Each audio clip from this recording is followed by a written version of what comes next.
Israeli Prime Minister Benjamin Netanyahu has taken the stand in his long-running corruption trial for the second time this week. Netanyahu arrived with his lawyer after he was ordered to testify 3 times a week regarding a 2019 indictment in 3 cases involving gifts from millionaire friends and his alleged seeking of regulatory favors for media tycoons in return for favorable news coverage. He has denied any wrongdoing and has pleaded not guilty.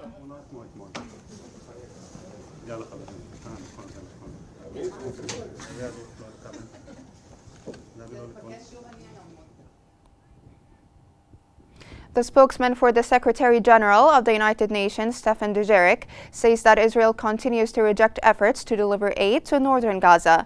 In press statements, Dujarric said that the Israeli occupation authorities rejected 3 UN-led humanitarian aid missions, bringing food and water to parts of the besieged northern Gaza yesterday. He added that the United Nations has tried to reach the besieged areas 40 times since the beginning of December, 38 of which were rejected and 2 were prevented. Escalate violence on all fronts throughout the country. The Secretary General.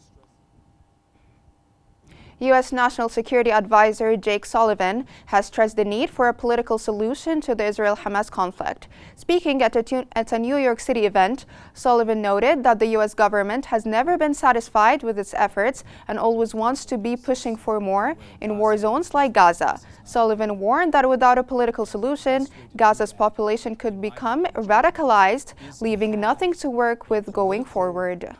Solution, a political track alongside the military track, and that starts with the basic.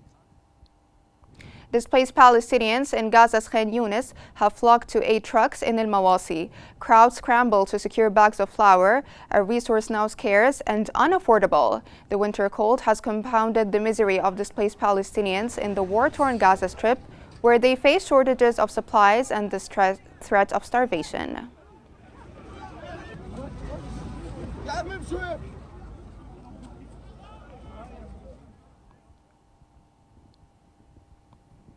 The World Bank Group has stated that since October 7, 2023, the financial system in Gaza and the West Bank has faced severe disruptions and damages.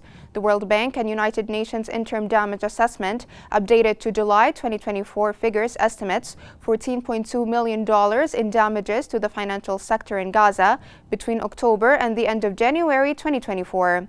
This includes the damage or destruction of 93% of bank branches in Gaza, as well as 88% of microfinance institutions, most money changers, and 88% of insurance companies.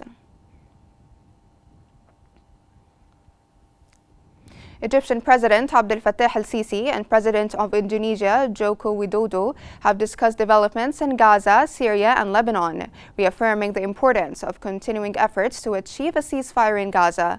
The 2 leaders emphasized the necessity of respecting the rights of the Palestinian people to establish their independent state in accordance with international legal resolutions.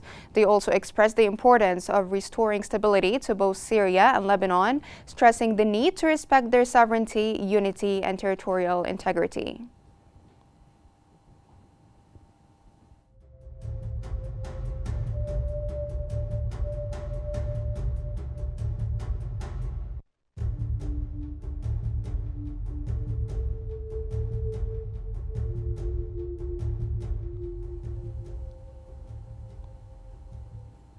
Moving to Lebanon, the Israeli military has blown up and demolished several residential buildings in southern Lebanon as its forces continue to occupy border villages. According to Lebanon's state-run national news agency, explosions were heard in Tyre, Harfa, El Jabayin, and Chihni. The Israeli military also targeted buildings in the town of Nakura for the 3rd consecutive day.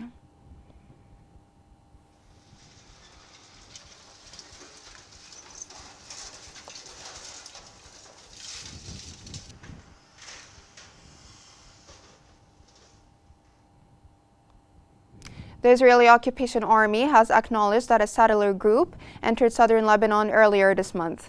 Israeli media, citing the military, confirmed that civilians crossed the blue line into Lebanon and were dispersed by troops. The military stated that breach hinders operations in the area and called it a serious incident, but that is under investigation.